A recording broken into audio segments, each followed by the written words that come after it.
Ladies and gentlemen, in the interest of time, efficiency, we're going to start our program with the 15 winners and their presenters. Please go over here by the elevators, and so we'll stage your arrival up here in that order. Thank you, ladies and gentlemen. Of the 15 winners that we're about to present to you, we'll send 12 of them to work in the bureaus of the Associated Press, Reuters, Forbes Asia, Ground Truth, and the Wall Street Journal. Think of that. We're sending them all over the world, and we're launching their careers. We're giving them the first crucial step to make it in this business. Thanks to all those organizations for believing in our program. They believe in what we do. And ours is the largest in the world, to our knowledge, the largest such program aimed at encouraging young people to become foreign correspondents. And thanks also to Executive Director Jane Riley, who makes all the trains run on time.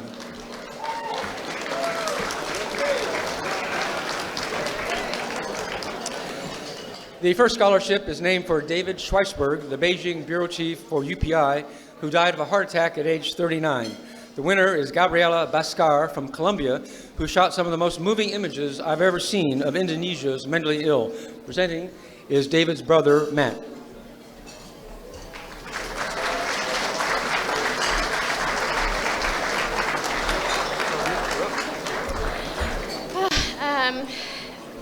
You're making a photographer speak in front of 200 people she wants to be when she grows up, so excuse me.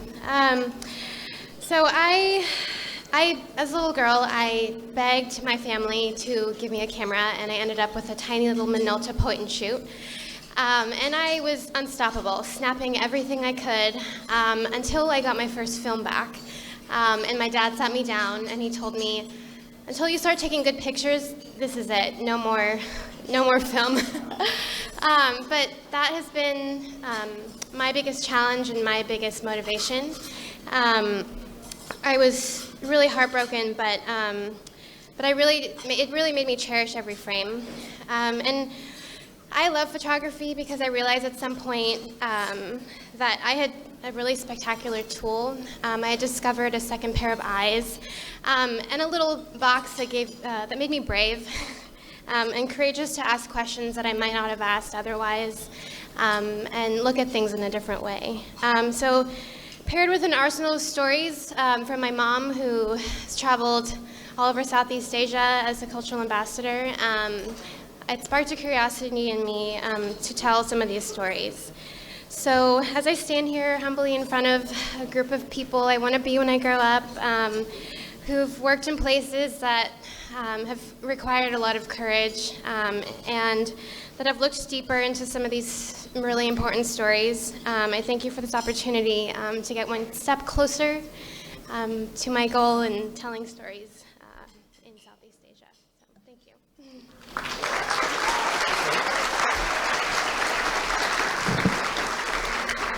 The Reuters Fellowship, sponsored by Reuters. The winner is Donna Iroldi from CUNY here in New York, who wrote with deep insight about the impact of wage hikes in Cambodia's fledgling apparel industry. She will return to the region to work in the Bangkok bureau of Reuters. Presenting is Mike Williams, the agency's global enterprise editor.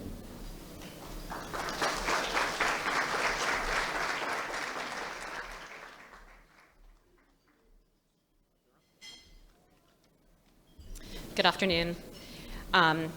As you can see, I'm not your typical student. Even though I fell in love with journalism while working on my college newspaper, I didn't join the industry until my mid-30s after a year-long sabbatical to Southeast Asia. And I was well into my 40s when I decided to return to graduate school, which I completed in December at CUNY. Although I had a successful career covering business issues for various publications, then I became a travel editor and eventual freelancer, I grew tired of writing listicles and having my titles changed to incorporate the word content. I kept thinking, when are you going to go back to doing real journalism? Then I was diagnosed with cancer, and while in treatment, I promised myself if I recovered, I wouldn't waste any more time, and I haven't. Through CUNY, I spent last summer in Israel and Cambodia. Instead of reporting on new hotel openings, I covered the destruction of Bedouin villages. While working at the Phnom Penh Post, it was all about illegal logging, land grabs, land mines, rapes, and government crackdowns on the opposition party. It was a challenge, but I realized this is the work I want to do. My essay for the foundation, as mentioned, covered how the minimum wage raise for garment workers in Cambodia is, instead of helping them, possibly costing them their jobs. This is the type of story that excites me, the intersection of commerce and human rights, and is the kind of work I aim to do while in the Bangkok Bureau for Reuters this summer and moving forward. I'm grateful for this opportunity and everyone who helped to make it happen. Thank you.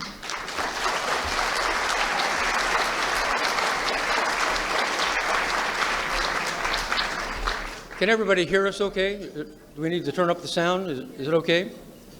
Okay, excellent. Harper's Magazine Scholarship in memory of I.F. Stone, endowed by John R. MacArthur and the Pierre F. Simon Charitable Trust. Winning is Sergino, it's a hard name, Roosblad from Berkeley. He speaks about 32 languages and wrote about, including languages, the Surinamese dialect and Swahili, it's amazing, and wrote the legacy of Uganda's brutal past. Presenting is Rick MacArthur, publisher of Harper's.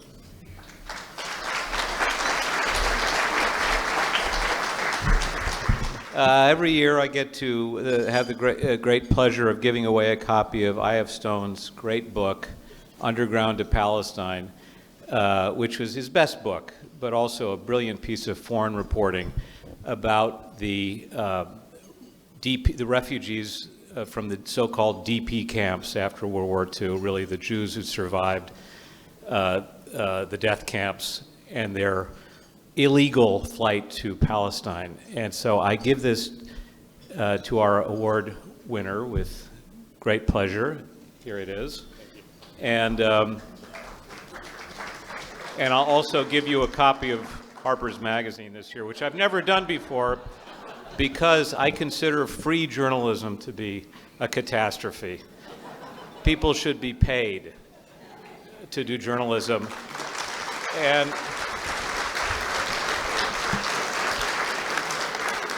And publishers should be paid so that we can pay the journalists. Thanks.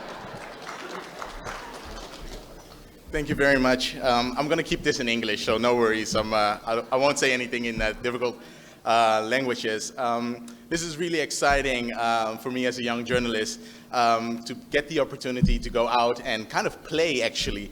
And no worries, not playing in a sense that I'm not doing anything serious, but kind of like when I was young and would go out and climb over walls and climb over fences, go into abandoned buildings and go further down the street than my parents allowed me. And this playfulness and this curiosity has led me to places like South Africa and Uganda, where I lived, and a dozen of other places in Africa, but most notably Uganda, where I lived before going to UC Berkeley.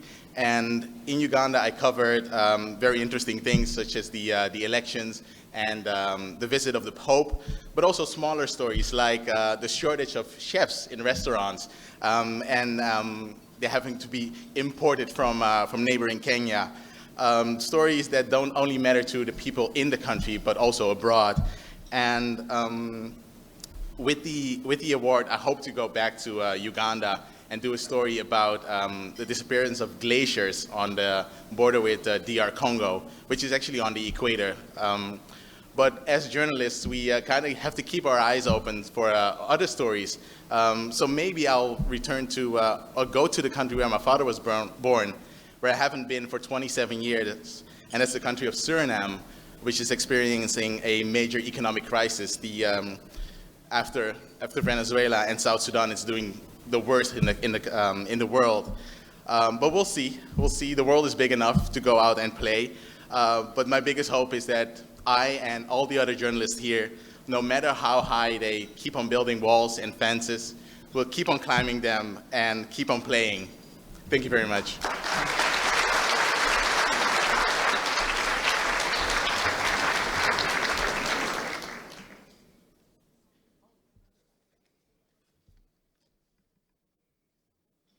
The Flora Lewis internship, endowed by Pierre F. Simon Charitable Trust.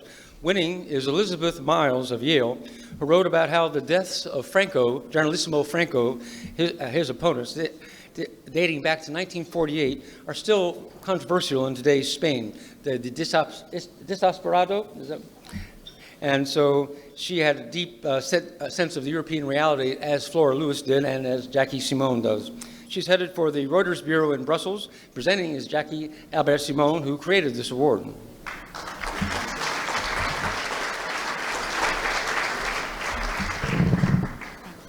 So, every year, as you know, I do a Flora Lewis story. This one takes place in the early 70s. I was at a dinner party for Flora, who was the Paris bureau chief and was in New York. It was a New York Times dinner with some, and I'm quoting, very important people. I was sitting next to one of those very important persons, and in my burst of enthusiasm, I said, "Oh, I love Flora. She is one of the great journalists of this period." The very important person looked at me and said, "Great woman's journalist." Okay, outraged, I told Flora. She laughed. And then she became serious, as she was her self-designated mentor for me. And she said, "Listen to me. Don't ever use that word great. We don't need adjectives. This is a good journalist. You put one word in front of another. You tell an honest story, forthright, that can be verified. That is a good journalist. You enhance somebody else's story with facts that can be verified. You illuminate another person's story and clarify it for the reader. That is a good journalist." Okay, let's have a drink. That's Flora. Elizabeth Miles deserves Flora Lewis's award. I've read her stuff, I've listened to her. We both agreed opportunities are there when you work hard and you give honest, verifiable facts. Elizabeth?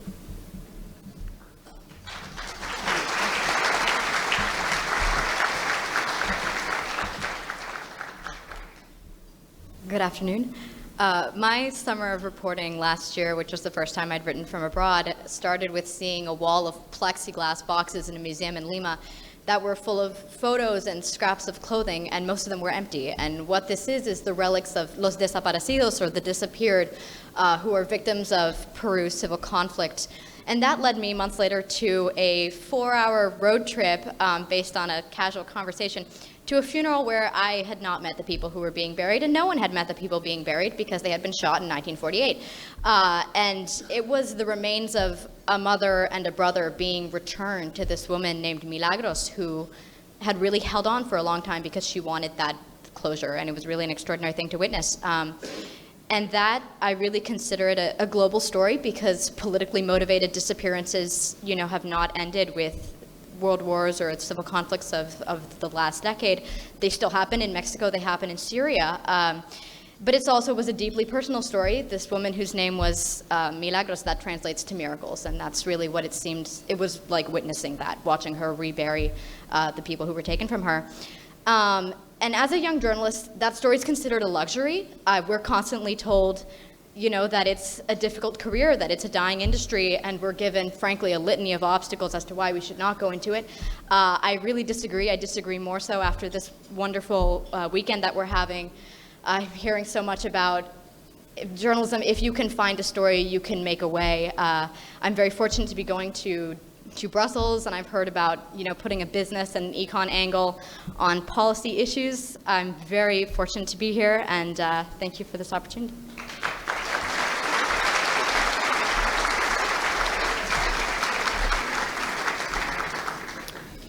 The Irene Corbally Kuhn Scholarship is endowed by the Scripps Howard Foundation because Roy Howard hired the intrepid Kuhn. The winner is Kate Malik from the University of Texas, who already has spent 5 years in the Middle East, on the West Bank, I believe, compiling oral histories of Palestinians, I've told her. She will work with Ground Truth Project to cover Muslim-Christian relations. Presenting is Pam Howard, Roy's granddaughter.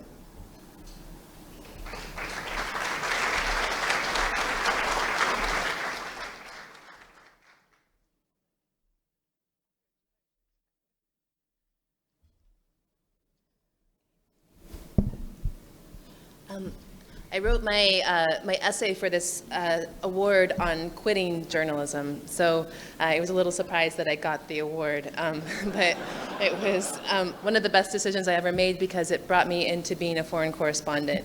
I was a young and very idealistic 24-year-old, and I had my first newspaper job, and I covered a school shooting in the mountains of Colorado. It wasn't Columbine, but it was down the street pretty much. I saw the National Press Corps descend on the town where I was working, and a lot of the reporters behaved very badly, and they got shut out of the town. People refused to talk to them. And this experience had a big effect on me, and I quit. It was in the middle of the recession, and so I got a job working in communications for a nonprofit, and they were bringing Americans to go hiking in the Middle East. So I went with them. This experience, we were working in rural villages in the West Bank and in Jordan, and we were going into these villages, you know, without anything, just without tour buses, without any kind of intermediaries. And what it taught me was that going into a situation, talking to people, hearing their stories, and being willing to be vulnerable has a very powerful effect. And these people the people that we spoke with were very willing to give us their stories. And it was the opposite experience I had with the school shooting. So it brought me back into journalism and turned into a book project. I spent about 5 years interviewing people from all walks of life in the West Bank. And then that book was published by Voice of Witness a couple years ago. So I hope to continue to keep doing work like this, whether long form or short form, but taking the same approach of getting in on the ground and talking to people about what their lives are like. And I appreciate the opportunity to keep doing it with the OPC. Thank you.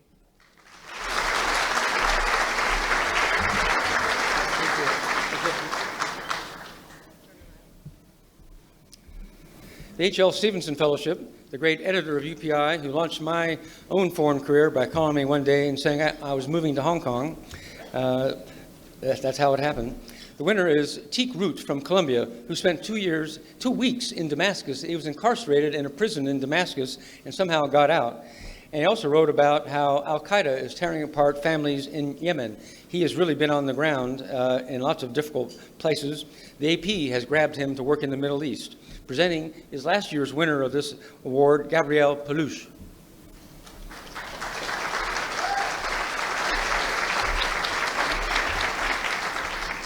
Hi, thank you guys. I read that Stevenson was a terror, and I hope I'm not. But as Bill alluded to, I've covered like a weird range of stuff from NASCAR to juvenile death rows in Yemen. And the reason I picked the story to write about for this, about a family sort of getting torn apart by Al-Qaeda on various sides, is it really introduced me to the idea of storytelling and reporting and what the power of human subjects can do to tell very complex ideas of tribalism and terrorism and politics. And it's something I really look forward to continuing to do with the AP in Jerusalem and when I freelance after that. So thank you guys.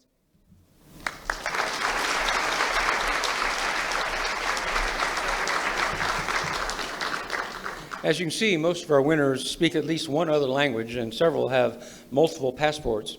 When we were judging this group in December, one of our criteria in judging them was asking a simple question: are they ready to go? Can they get on a plane and go? And we think that all of our winners today are ready to go. So putting them on a plane is up to the rest of you here. Stan Swinton internship endowed by the Swinton family. Winning is Lisa Martine Jenkins from Johns Hopkins SAIS, who wrote about how Turkey is struggling to provide enough food to all the Syrian refugees on its soil. Proficient in Spanish, she will go to Mexico City for the AP. Presenting is our own John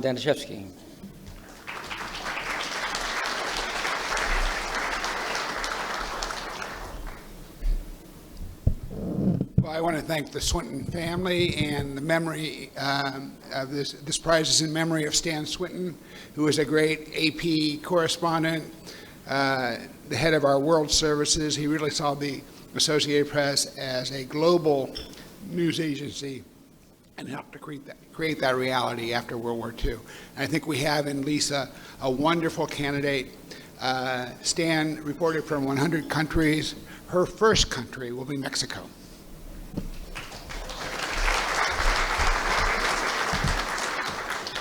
So first of all, I'd like to thank the Swinton family, the Overseas Press Club, and the AP. It is such an honor to be here, and I'd like to take a few minutes to talk about why. So I used to have this pipe dream that I would become James Bond, or a writer, I'd say, to make myself sound more realistic, but James Bond came first. Writing was a backup. My primary and admittedly lofty ambitions have always been to travel the world and then to leave it better than I found it. Uncovering wrongdoing was as noble a pursuit as I could think of, and in some vague Hollywood way, spycraft seemed to fit the bill. However, when I grew up into a clumsy person not altogether comfortable with violence, some reevaluation proved necessary. It was an undergrad at UC Berkeley that international journalism began to seem like the perfect balance. Few other professions have the task of both educating and entertaining, of becoming an expert on Brazilian farming for a week and then political upheaval in Mexico the next. I honestly think journalism is one of the best tools we have for impacting policy because it shapes the way that we perceive our own societies. As an American living in a small Italian city through the most dramatic election of my lifetime, this has recently become particularly clear to me. So far in 2017, I have had the privilege of visiting 7 countries. If one conclusion has stood out in this time, it is that the press is internationally powerful. The people in this room and the people writing everywhere that I've recently been are responsible for the shrinking of the globe, for the globalization of information. The press are the reason that the people I spoke with in Yangon are clamoring for a better electricity grid, and why French tourists in Rome are asking me about changing US foreign policy while we wait for a bus together. So anyway, all of this is to say the media are a force to be reckoned with, perhaps even more so than James Bond. As soon as I finish school, I really look forward to joining your ranks. Thank you.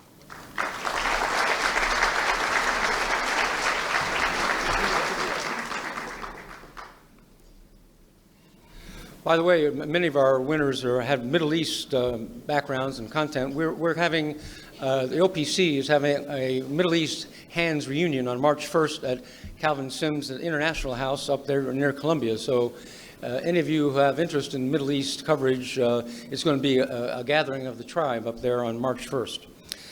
8, Theo Wilson Scholarship, sponsored by family and friends. Uliana Pavlova from Missouri wrote with an eye for detail and great compassion about the Yazidi women who were forced into sexual slavery by Islamic State as early as the age of 8. And when they escaped, they were flown to Germany to try to repair their souls. So she was there to witness it. Presenting is Steve Swanson.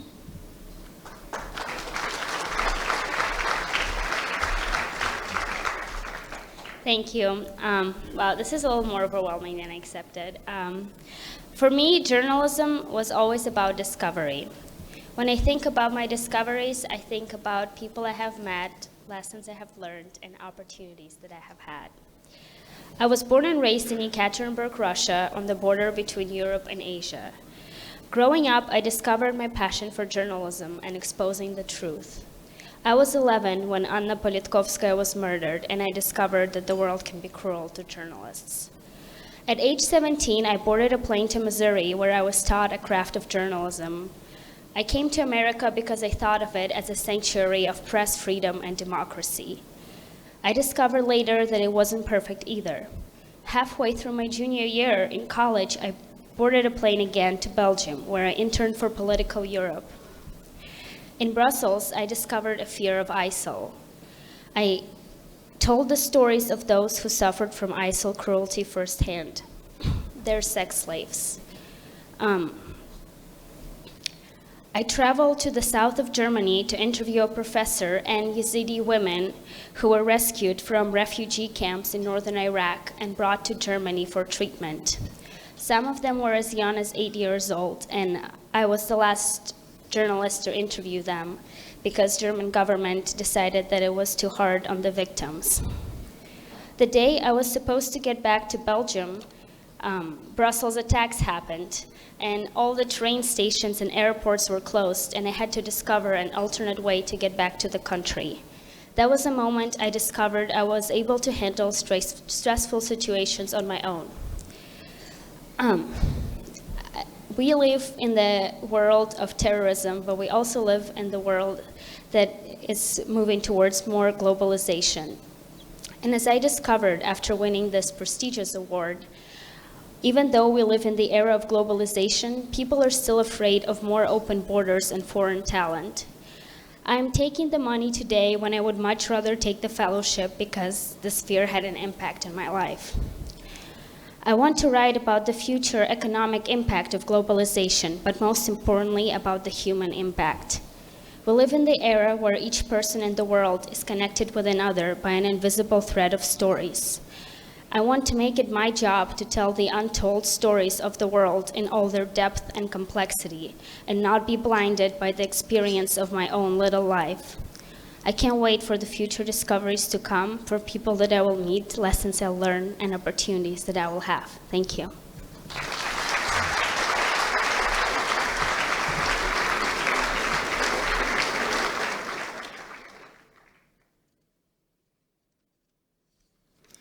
The Emanuel R. Friedman Scholarship endowed by the family. The winner is Sarah Dadouche, also from Colombia, who was raised in Damascus and wrote about refugees escaping Aleppo in her essay. She is both Arabic and Turkish and is headed for the Reuters Bureau in Istanbul. She faces a very high bar because a recent winner of this award was Ben Taub, who's been burning up the pages of The New Yorker with his coverage of the trail of terrorists from Brussels into Syria. But please. Presenting is Manny Friedman's daughter, Alex. Hi, my name is Sarah, and I'm from Syria. I was raised in Damascus, and when you're raised in a country like mine, you are raised to believe that change is not possible, it's unattainable. Imagine Orwell's boots stamping on a human face forever, if you may. So I never thought I could be a journalist because real journalism didn't exist in my country. But hope is a really, really powerful thing. And when the revolution happened, it changed the lives of more people than I can count in more ways that I can describe. And so it let the people who wanted to protest be able to protest, and the people who wanted to speak out be able to speak out, and the people who wanted to be journalists be able to be journalists. So that's what I did. After I graduated from UC Berkeley, where I was getting my undergraduate, I moved to Istanbul, where I worked as a fixer. And I lived in Istanbul and in Gaziantep by the border. I was in Izmir by the water and in Ayvacık in the mountains. I fixed for BuzzFeed News and New York Times, Reuters Video, Vice, BBC, that kind of thing. And then I moved to the border where I worked with a Syrian organization. And now I'm here at Columbia, having covered the refugee crisis and an underground library in the city of Daraya and the Syrian government profiteering from an ISIS siege on one of its own towns. And after this, I'm going to be going to Reuters, thanks to the OPC Foundation in their Istanbul bureau. And so today we are in the waning days of our hope for freedom in Syria. A lot has been lost, but the thick barrier of fear has been breached. And I love being a journalist. I love FOIA requests, and I love writing, and I love hearing people's stories. But the main reason I want to be a journalist, the main reason I am a journalist is because for most of my life, I couldn't be. And suddenly now I can. So thank you very much.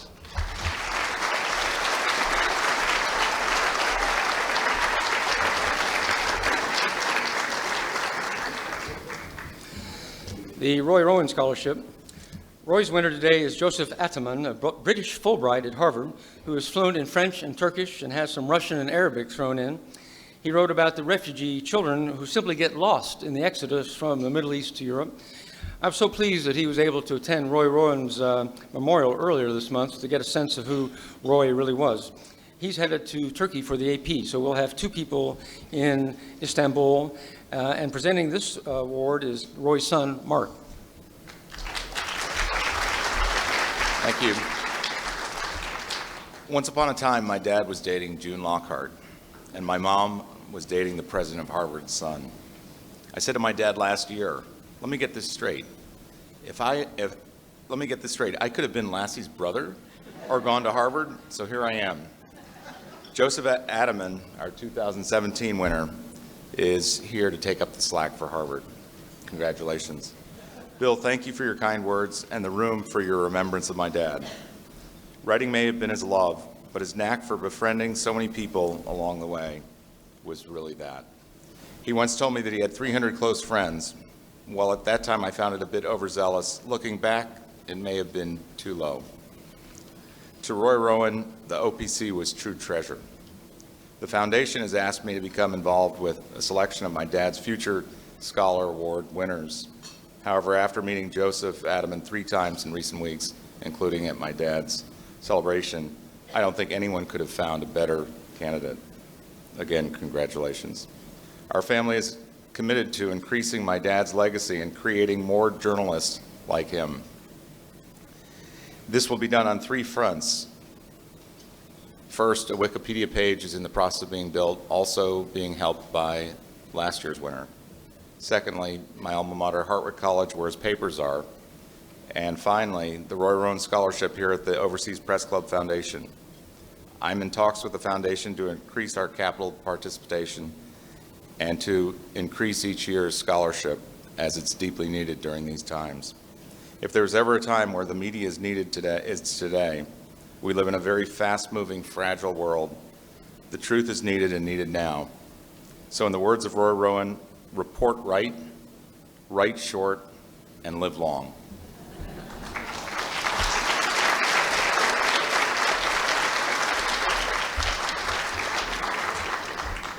Thank you very much. And first, I'd like to say how inspiring and exciting it is to be following in the footsteps of someone like Roy Rowan, and particularly if someone here can resurrect the travel expenses of foreign correspondents in his era. For me, being a reporter has always been about immersing myself in the languages, cultures, and communities in which I've worked.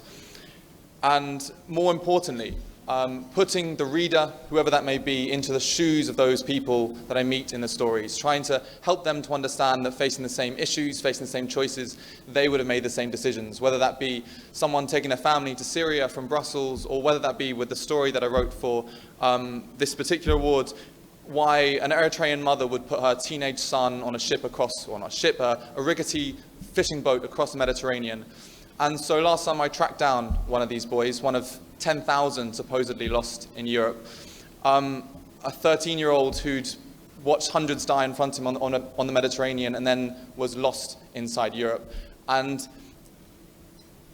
by a certain amount of luck and good fortune, it ended up on a front page, and I was incredibly proud to see a story that had been glossed over in some ways by the 24-hour news that we now live in, being able to give some attention on a much-needed topic. Moving forward, I cannot wait to go to Istanbul, and I very much hope to build on the work that I've done in the past with the jihadism research at Harvard to hopefully look at what will happen after the war in Syria, what will happen to this network of terror that's currently existing in Turkey, and how that will go forward. So thank you very much for your support today.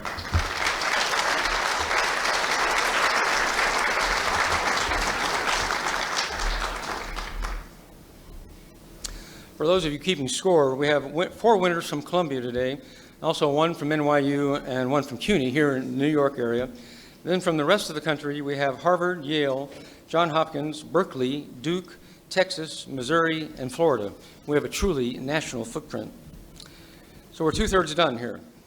S&P Global Award for Economic and Business Reporting goes to Catherine Sullivan of Columbia, who lived in Rwanda for 3 years and wrote about how increases in middle-class wealth attracted junk food from the West. She's headed to Forbes Asia in Mumbai, India. Presenting is John Paikuch, Head of Communications for S&P.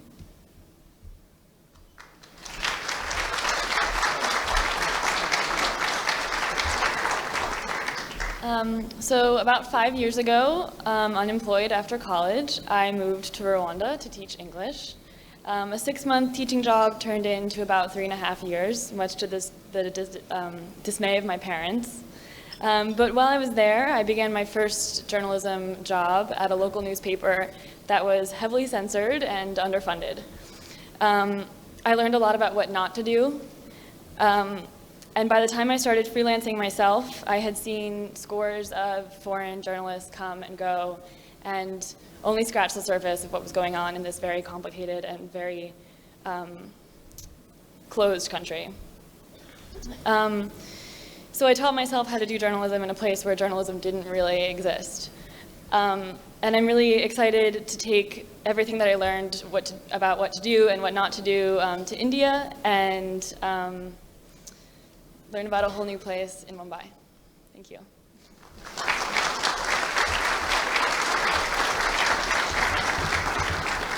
The Jerry Flint Internship for International Business Reporting, endowed by family and friends.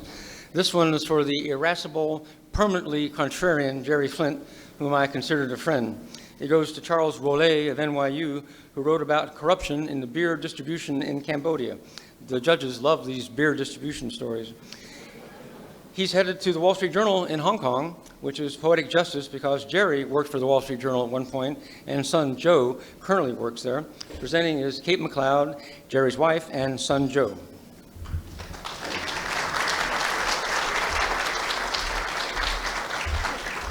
Jerry had a way of finding stories that were tucked behind curtains that people did not want him to see. And we found that same characteristic in Charles's story. And we now have Charles as the 7th winner of the Jerry Flint International Business Scholarship. And we welcome him very much to the Jerry Flint family.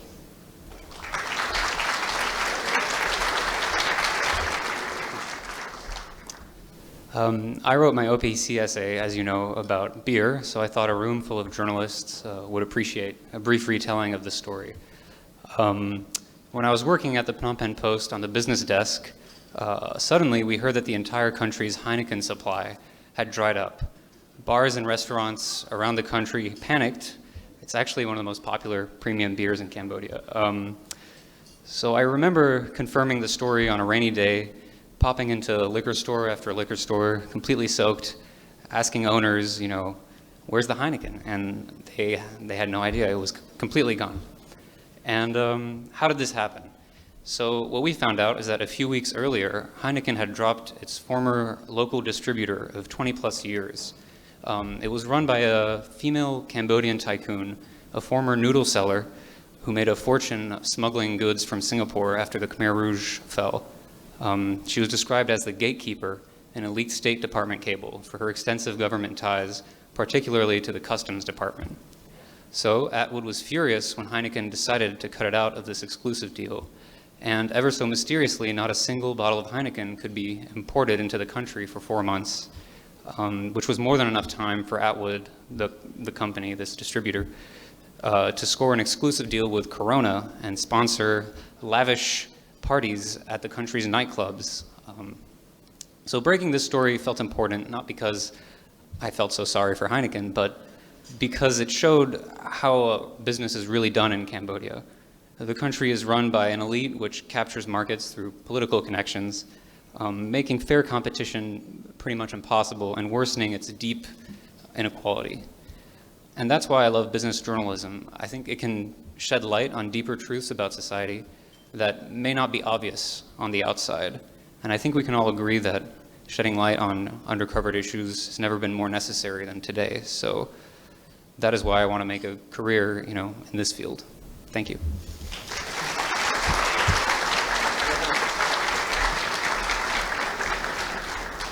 The Walter and Betsy Cronkite Scholarship, sponsored by Daimler and supported by CBS News. The winner is Rajiv Gola, born in Daytona Beach, Florida, and attending Duke University, who covered the South Sudan conflict and wrote about the Indian economic role in the region. With Arabic, Swahili, and French, he's headed for the Reuters Bureau in Nairobi. Presenting is David Rhodes, president of CBS News.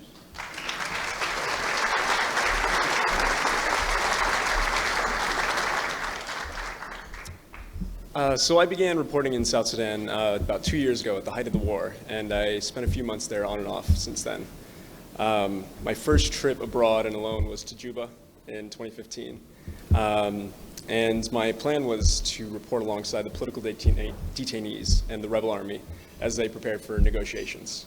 But in my first few hours in Juba, I stumbled upon a small band of Indian commodity traders that had spent the last 30 years roaming around Africa, chasing wars, making hefty profits shipping in basic goods to these conflict zones.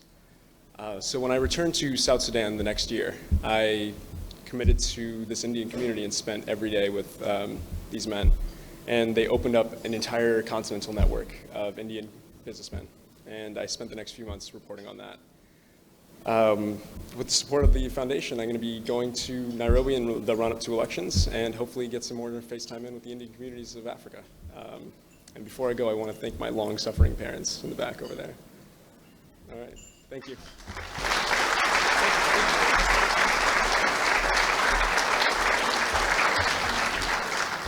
The Nathan S. Beanstalk Scholarship, endowed by Richard Liebner and Carol Cooper Family Foundation. The winner is Amaury Sablon, who self-funded a trip to Haiti to cover the aftermath of a hurricane. He's a broadcaster and will go with the Ground Truth Project to his native Cuba. Presenting on behalf of Beanstalk is Richard Liebner, whose family foundation endowed this award.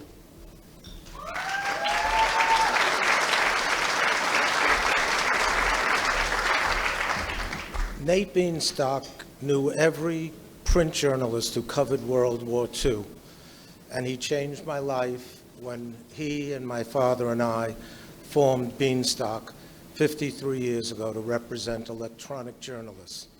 One of the first people he introduced me to, and we can't forget him, he was one of the gentlemen of all time, was Roy Rowan. I prepared his income taxes for 36 years personally.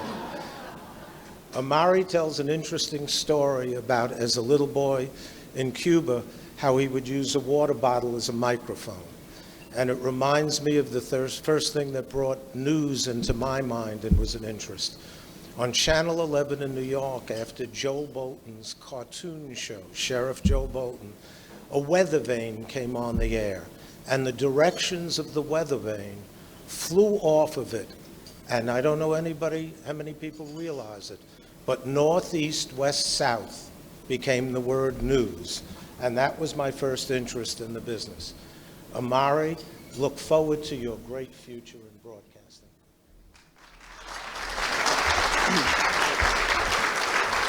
Thank you. So I grew up in a small town in Cuba that had more cows than people. And that was interesting because you think that we'll be eating a lot of beef, right? But no, because cows are illegal in Cuba. Beef is illegal in Cuba.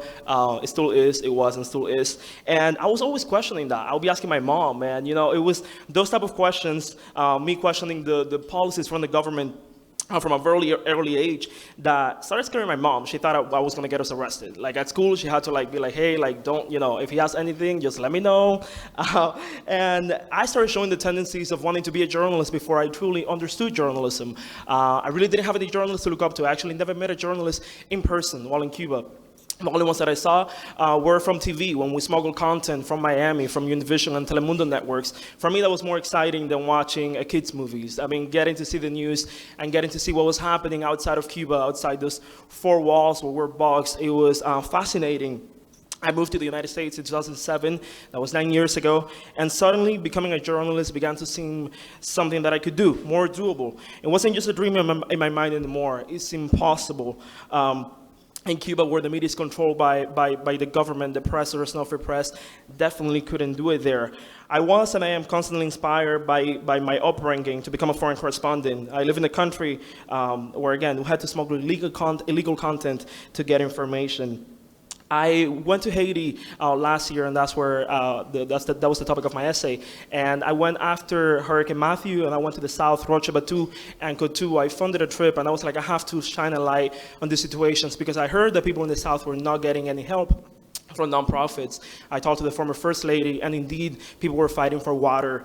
I want to shine a light on people in situations like this, situations like mine, people that are living in the shadows. I'm constantly inspired to bring truth and information to those that need it the most. I'm inspired by my mom, a single mom who brought me to this country just so I could have a better life, who gave up her own life, her culture, her language, her family, just for me to be here right now. I'm inspired to become a foreign correspondent, to show little kids just like 11-year-old me back then, whether it's in Cuba or anywhere, that life is crazy, that sometimes if you dream hard enough and work relentlessly, you can also be here in front of hundreds of people and achieving what once seemed impossible. Thank you.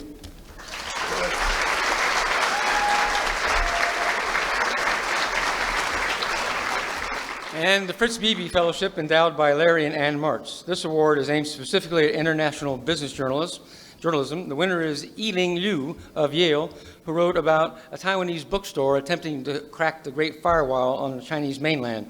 She has a fellowship with the AP in Beijing. Presenting are Larry and Ann Martz.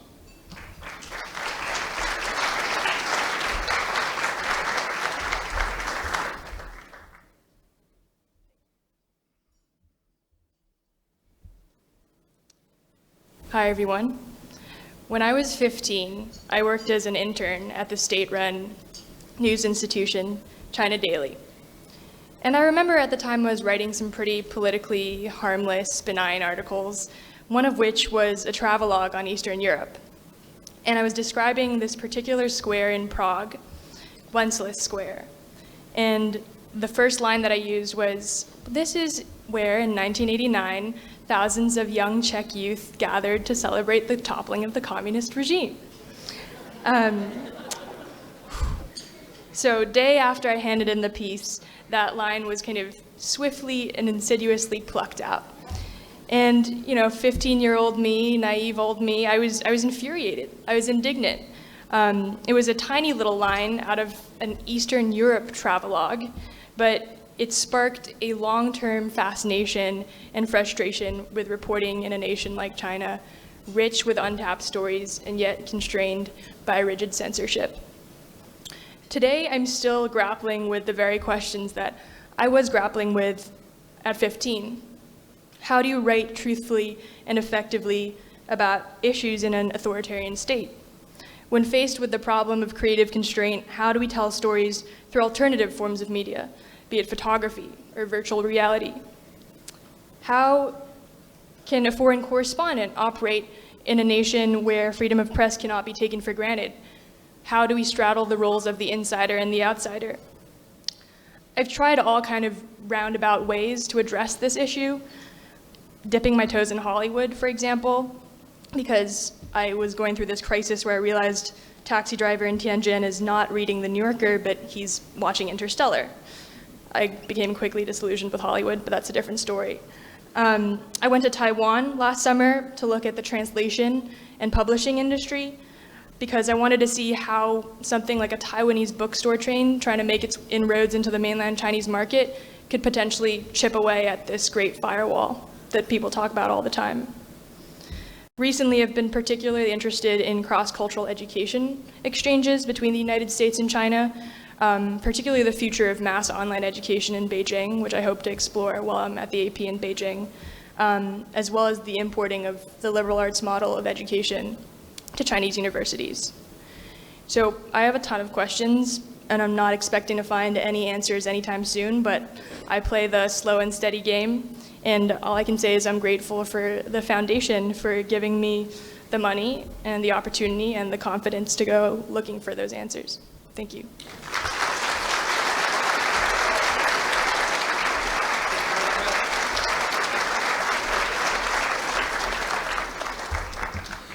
Rebecca Blumenstein has done it the old-fashioned way by earning it, as those old commercials said. She started off in regional newspapers, many details in the program, by the way. She started off in regional newspapers in Detroit. She went to the Wall Street Journal and spent years in China, winning a Pulitzer along the way. And she's worked her way up the ranks to the top of not one, but two major news organizations. So she has a window into how America's top editors are trying to navigate these complex times. We're very lucky to have her with us today.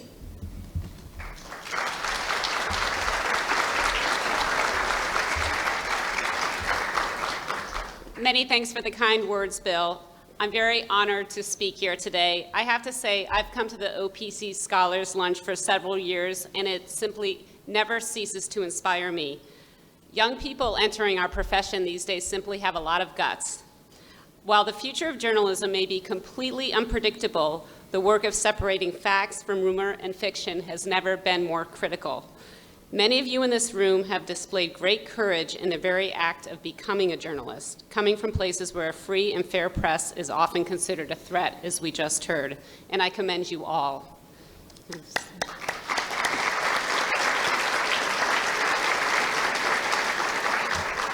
I had a bit of a more modest start in newspapers. Dreams of being a foreign correspondent initially drew me into journalism, but it would be a while before that happened for me. Actually, I thought that ship had sailed as I worked my way through metro papers in the suburbs of Florida and New York. I was lucky enough to work at one newspaper, the Wall Street Journal, for 22 years. I recently left for a senior position at the New York Times, which started just 2 days ago. Consequently, as excited as I am about my new position, most of these remarks will be rooted in my experience at the Journal. One of the biggest reasons I was hired at the Wall Street Journal is that I was completely enthusiastic about a position in the Journal's Detroit bureau, which many reporters probably considered a bit of a foreign assignment. I was from Michigan originally, and this sounded like a great opportunity for me, and that's one of the biggest reasons I was hired. My first beat was covering General Motors, the world's largest automaker. I'm sitting next to Ford today, and we were just discussing old Detroit days. I quickly realized that as central as it was to the US economy and psyche, the auto industry was one of the world's most global industries. And it was this job that showed me what an interconnected world we live in. GM, even back in those days, made big bets in China, Mexico, and Europe that remain consequential and now very controversial today. I will forever be grateful to the Journal for the many opportunities that I had, and to many of my colleagues over the years at the Journal, particularly for sending me on my first true foreign assignment. When I was named the paper's China bureau chief and sent to Beijing, I was a mother with 3 children, ages 7 and under. The deputy bureau chief at the time, Kathy Chen, I don't know if any of you know her, she had 3 children at the time. So the China bureau was run by 2 women with a total of 6 kids. I would say that my subsequent experience working abroad was certainly the most important time of my career. Of course, it's not a secret that major news organizations are looking closely at the cost of foreign correspondence and in some cases have cut back. But I believe that foreign reporting is what will distinguish modern news organizations. Increasingly, others can replicate what we do in China or Europe or Washington, but as the exercise of putting reporters in these places together to piece together the truth of what is happening that produces journalism that's truly worth paying for. It's also more vital than ever, particularly at a time when so many of the established norms of the global order are being challenged and are simply changing before our eyes. A retreat from covering the world would be a profound retreat. The sheer scale of the foreign story is something that one misses at their peril and cuts across all areas, certainly including business. China now boasts the world's largest market in so many areas, and many of the world's largest companies in sector after sector, from Alibaba and WeChat, whose ecosystems of e-commerce, credit scores, and entertainment have made them the envy of many tech companies in the US, to steel and many other areas. Alibaba, it's worth noting, now owns the South China Morning Post. Facebook and Google also play an ever larger role in the media landscape, both in amplifying our stories and, quite frankly, in challenging our business models, taking up to 85% of all digital advertising. There's also the inescapable interconnectedness of our global economy, which we have seen has potentially enormous political consequences. The Wall Street Journal did a series called The Great Unraveling last year, examining the economic insecurity that fueled the rise of President Trump. An analysis by Journal reporters found that in last year's Republican primary races, Mr. Trump won 89 of the 100 counties in the U.S. most affected by job losses and competition from China. There is also the story or image that gets people to care and in a moment brings to the fore a complex global problem. No one can forget the photo last year of Omran Dagnesh, a 5-year-old who was pulled out of a bomb building in Syria and placed in an ambulance. It's his face, it cannot be unseen, said the photographer who took the photo. There is also great good that can come out of the reporting strength of foreign newspapers, particularly in holding governments and companies to account in places that have long controlled the media. The Associated Press last year revealed shocking slavery-like conditions in Southeast Asia's fishing industry, which supplies seafood that we eat all over the world. People were literally held captive, a practice that did not come to an end until the AP caught it on camera. The Wall Street Journal has for 2 years documented fraud that started in Malaysia's sovereign wealth fund, 1MDB, and has mushroomed into one of the largest global financial scandals of all time, involving major banks and governments around the world. Many, many Malaysians have thanked the Journal for reporting that has been simply banned in their country. I also saw firsthand the value of reporting and influence of U.S. embassies and other journalists doing work in China. Many of Americans think of China as polluted and its workers as underpaid, but too few of us pause to consider the impact of producing all of the world's smartphones in China, or the batteries we use to power our devices. We need to consider our own role in China's pollution problems. The U.S. Embassy started tracking the fog that seemed to constantly envelop Beijing, particularly in the winter, sending out a daily tweet with a particulate amount. At first, the Chinese government tried to suppress it, as officials didn't really want to acknowledge the problem, preferring to call it fog. But eventually, authorities relented, and the daily pollution index is now a fixture of life in Beijing and cities around China. Such transparency would not have happened without the pushing of top U.S. officials or social media. As an editor who's overseen bureaus around the world, I will say there is still a rather surprising reluctance to go abroad for many reporters. I don't get that sense in this room, but it's true. I love it when a reporter walks in and asks what he or she needs to do to go abroad as soon as possible. It simply doesn't happen enough. I understand that life gets complicated, and navigating 2 careers can make moving abroad seem almost impossible. But I would also argue in many cases, including my own, that partners end up finding opportunities they wouldn't have had before. There are also different times to go abroad. I was particularly proud of sending one of our most senior correspondents, Bob Davis, to China after his kids had gone to college. He ended up being a mentor to many in the Bureau and making a lasting impact. But the job of being a foreign correspondent is only getting harder in what feels like an increasingly intensifying political climate here, in the Mideast, and almost everywhere around the world. Yaroslav Trofimov has been a foreign correspondent for the Wall Street Journal since 1999, covering the Mideast, Africa, and Asia. He's also served as the journal's bureau chief in Pakistan and Afghanistan, and now travels almost constantly around the region to write a weekly column called Middle East Crossroads that delves into the complexities of the region. And by the way, Yarrow has a reputation for always putting safety ahead of the story, which is essential given the dangers that he faces on a constant basis. Yarrow's view of his job these days is quite revealing, and I'm quoting him. "We are living in the age of ideologues, and especially populist ideologues thriving on hostility against the quote-unquote other.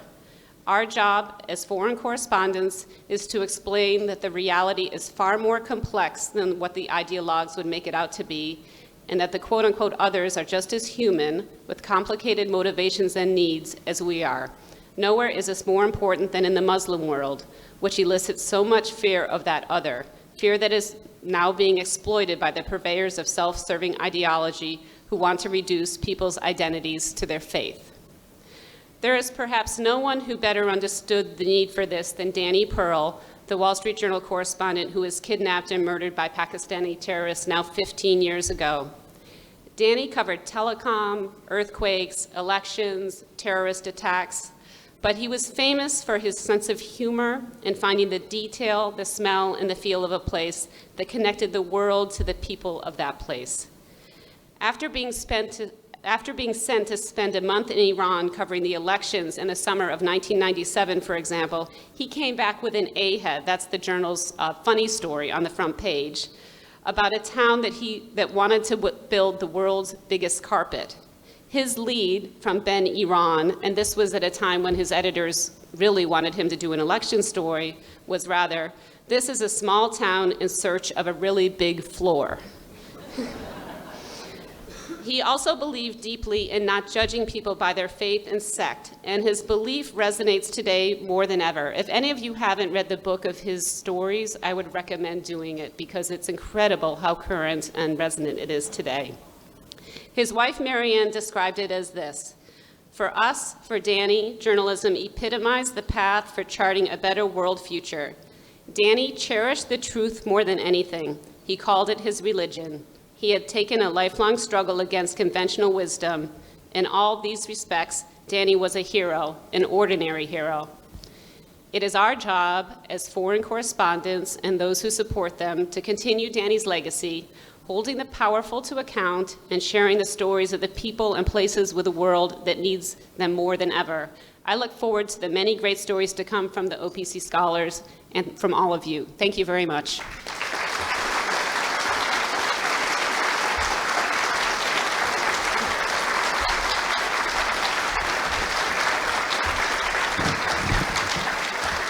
We have time for me to ask a couple of questions. Rebecca, what does it feel like to be at senior levels of these news organizations as they're coping with the economic realities, the internet, surge of social media? Can you give us any flavor for what is the nature of the debate? What is the nature of the discussion?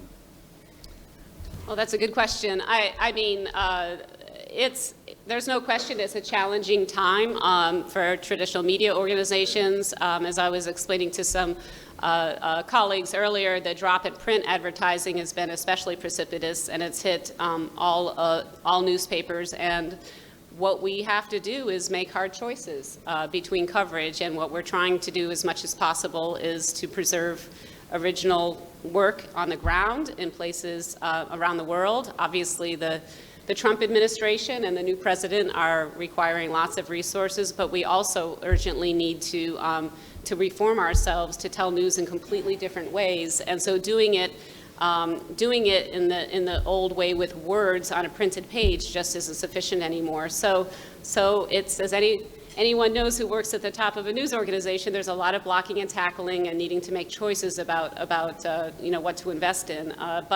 But I think that one of the most encouraging things I have to say against that backdrop is that since the election, and witness this room here, people are subscribing in greater numbers to newspapers, to news products that we've seen in a very, very long time. And that gives me a lot of faith. And we look at the numbers every day, and it's always the most original story, the scoop, the story that nobody else has that gets the most orders, the most traffic, the most subscribers. So I think that the past year has really taught people the value of journalism in ways that I haven't seen for a long time, and I find that very encouraging, even as we're having to all make very difficult choices.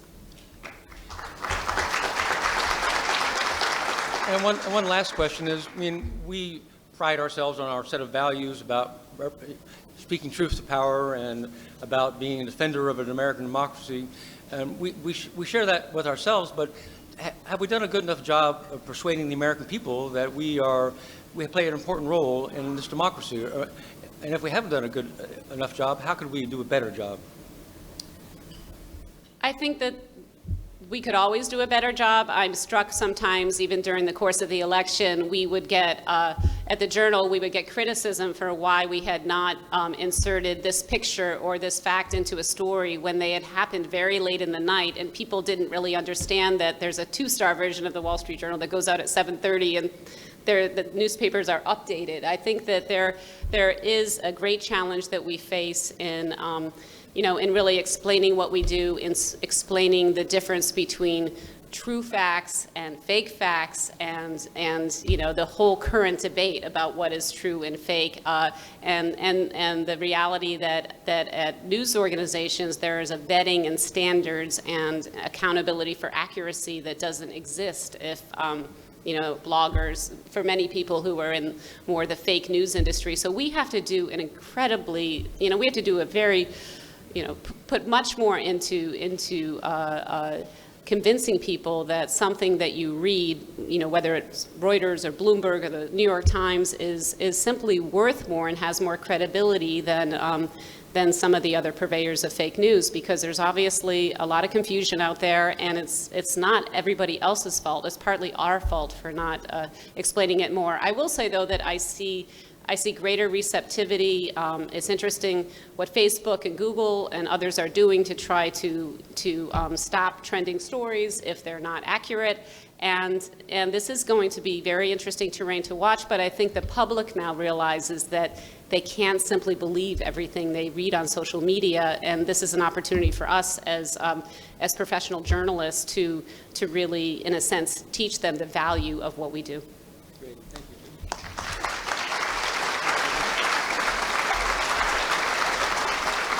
Thank you very much for being here. Please support the Overseas Press Club Foundation because we stand for a lot of the values that we've talked about here today, about the values of putting young people on the ground in difficult places and getting the real story. So please support us around the year and help us continue this fight. Thank you very much.